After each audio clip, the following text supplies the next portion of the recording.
We turn now to our Reporters Roundtable with two of Springfield's finest reporters, John O'Connor with the Associated Press and Bernie Schoenburg with the State Journal-Register. Good to have you both with us. I'm on here. An exciting week, some fireworks, some tension on the floor of the House in particular. We saw, if many of our viewers remember the situation at the Quincy Veterans Home with the Legionnaires outbreak and the fatalities there, there was a push to raise the cap from $100,000 in damages in court if the state is found to be negligent for those deaths, up to $2 million per case. And there was a heated exchange. John, I know you wrote about this. Representative Kifowit had to apologize for what she said to Representative Breen.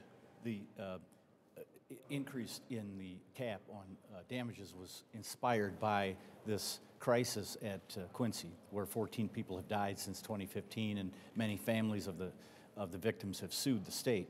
And Peter Breen, he's a Republican floor leader from Lombard, opposed this, saying that, well, we're going to raise the cap and the damages will be $2 million, but a lion's share of that will go to trial lawyers and not to the victims. And it won't go to, this is money that won't be spent on schools or And it roads. wasn't just for these cases, it would be for any case that was filed against the state anywhere. Yeah, injury. And, you know, $100,000 was the cap set in 1971 or 1972, so 45 years ago, that was a different number. Stephanie Kifowit is a Democrat from Oswego and a military veteran and interested in this case. She serves on the Veterans Committee and has followed the Legionnaires case.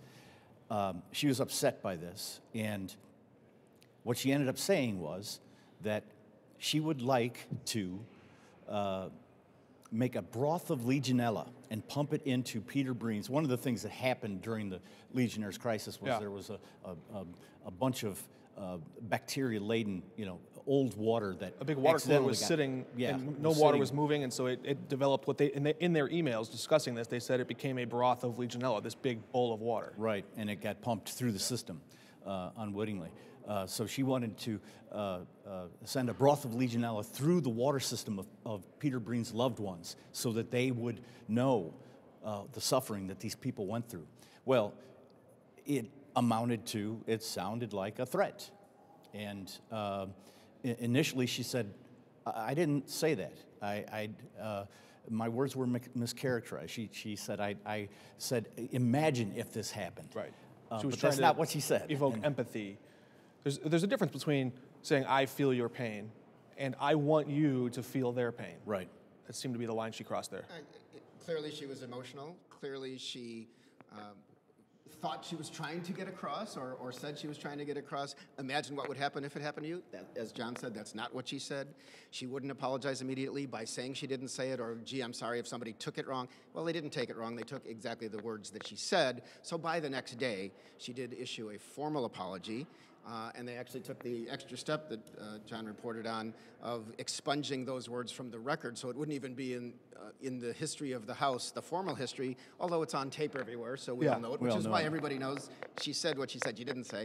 And, you know, she apologized personally to Representative Breen, and I know you talked to Representative Breen after that.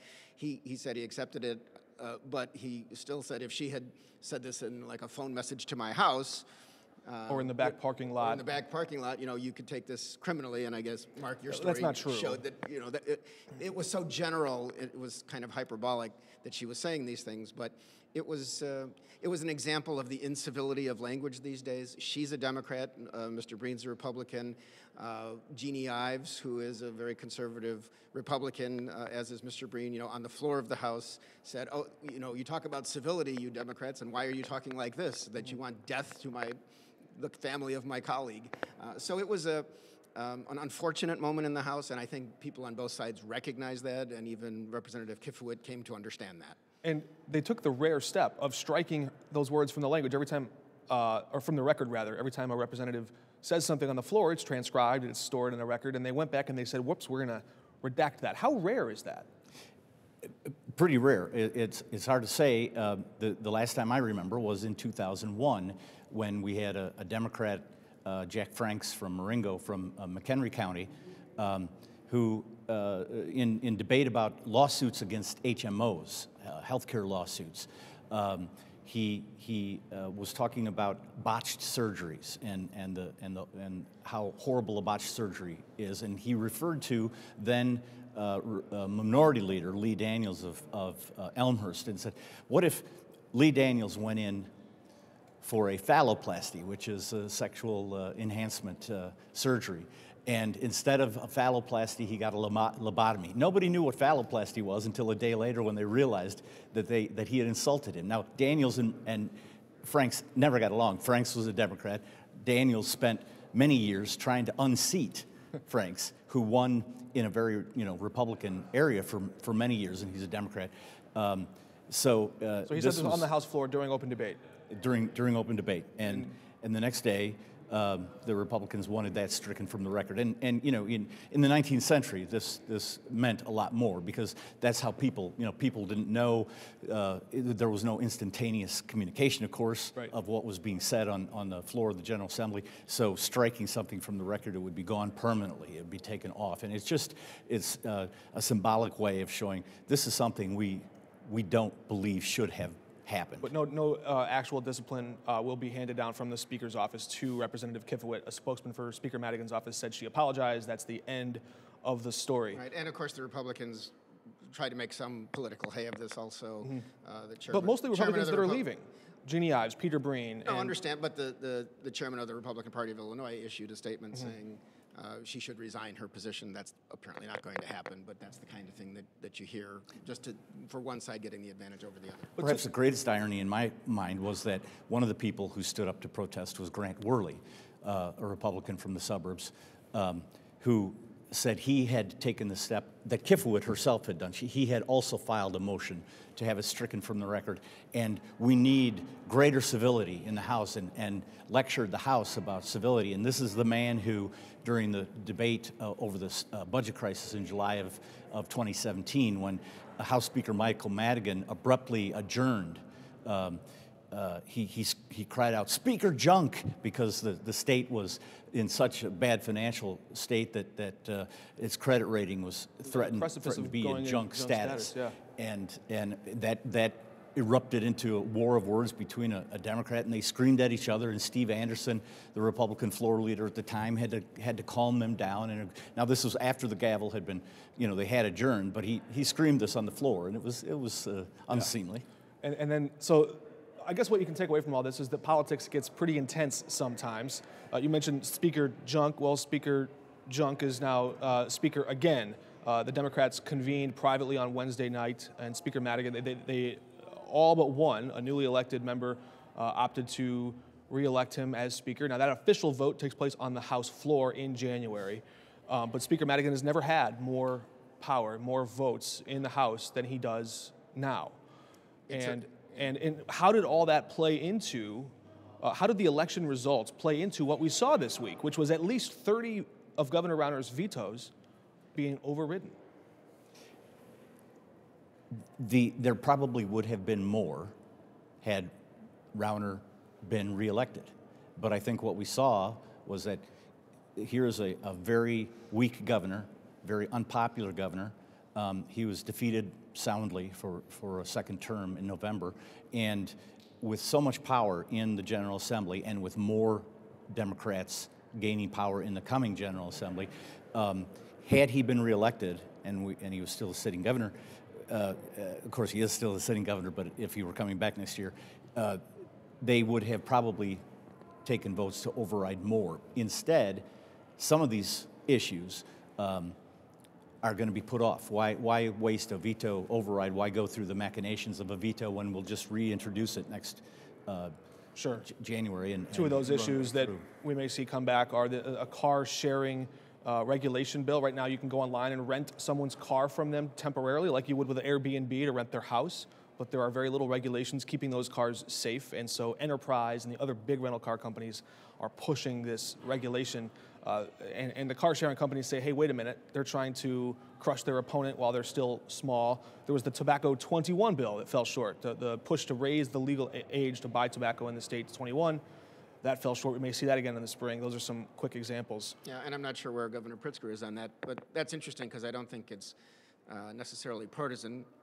some Democrats who represent areas near the border are probably worried that their small businesses, the gas stations nearby where people come to buy cigarettes, will lose business to other states if they raise the purchase age to 21.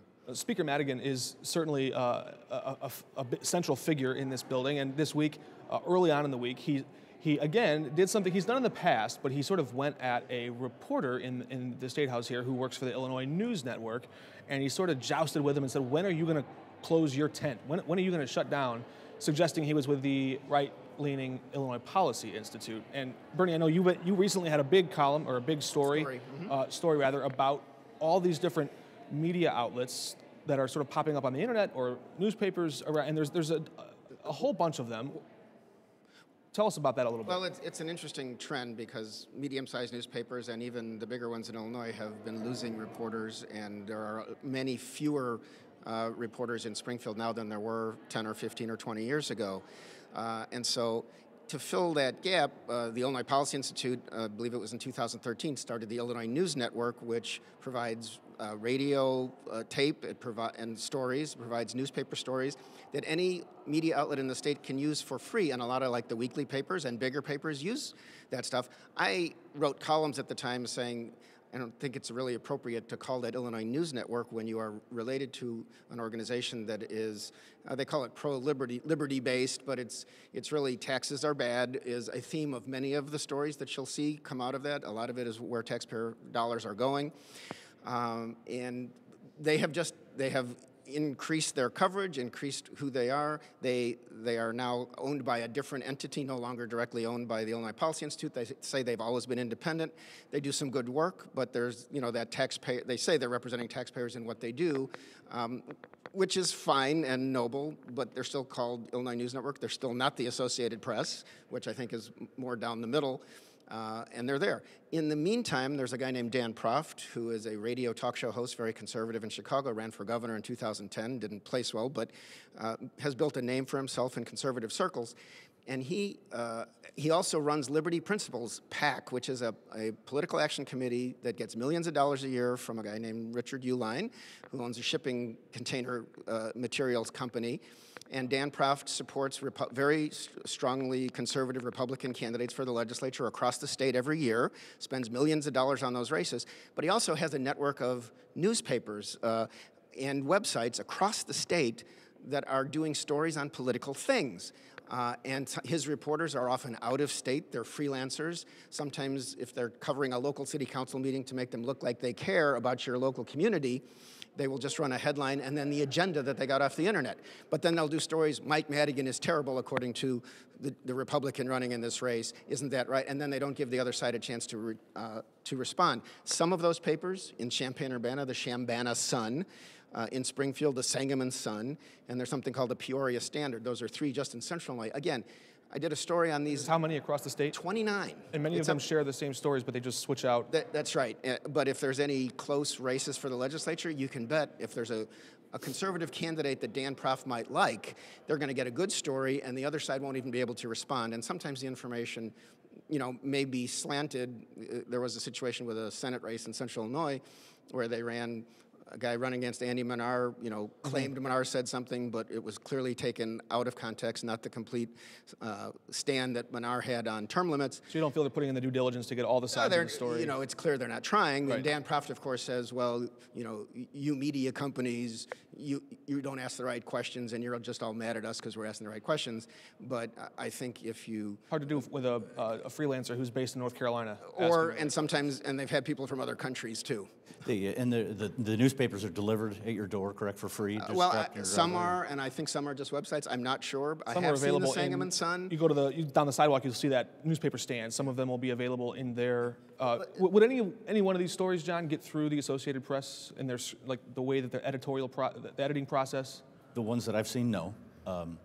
They're, as Bernie pointed out, they're one-sided, and what we at the Associated Press and many of the other organizations that make up what's called the mainstream media and others try to represent all sides. Now, I'm not saying that we don't have biases. We all have biases every day in our lives, but we try to be fair and objective. And I think a key point is so many people, particularly young people, are getting their news from Facebook or Twitter. And things like the Shambana Sun, when I look on Twitter, they promote themselves, or they'll reissue their stories all the time. So you'll see Sangamon Sun or Shambana Sun just on your Twitter feed, and it's something you might just pop open as you would a story from the State Journal-Register or another newspaper carrying the Associated Press. And to the unsophisticated reader, somebody who doesn't do this every day, you may not know that you're not getting the whole story from, and they are promoting themselves on social media extensively, which again fills a void out there. But also, I think when you say promoting, are they paying ads to run their stories? I'm not positive of that, but I watch Twitter some at my newspaper. The reporters use Twitter; it's part of the way we keep in front of the public. But I see a lot of their stuff on Twitter, and some of it even on my feed from the Springfield outlet, from the Champaign outlet here in Springfield. So it's important to shine a light on some of that. Of course, newspapers in this country have long been partisan. If you go back throughout our history, and the First Amendment protects everybody's right to come at this, but where is that dividing line between the olden days of newspapers that were literally an arm of a party to now? How has news changed to try to become more independent and to have more integrity in the newsroom?